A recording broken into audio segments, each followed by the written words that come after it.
Hi, I'm Eric with Narrow Road Van Conversions, here to talk about screens. So we can put in any screen that you'd like to have. We've done a number of different kinds of screens, but what I find is most of those screens roll up and stay right here. So it reduces some of the headspace when you're coming out through the van. Those screens also typically have to pull off this rubber gasket and get put back on, so they're permanently on and they're screwed in.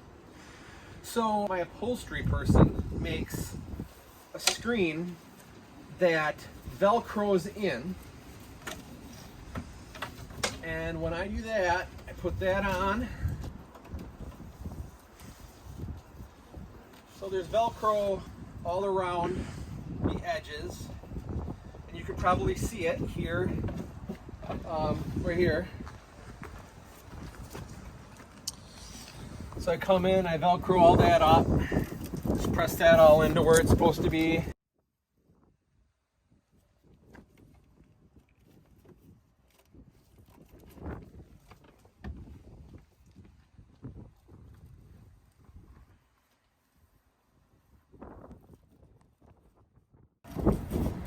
So then there's a magnet door here that when you go in and you go out, it just kind of magnets back together on its own. It's a little windy today. Normally it goes back together no problem.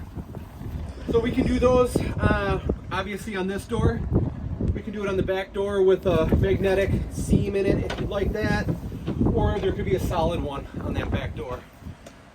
So if you're interested in that type of screen, contact me in the email below. I'd be happy to get you an estimate. From Eric with Narrow Road Van Conversions, thanks, and we'll see you on the road.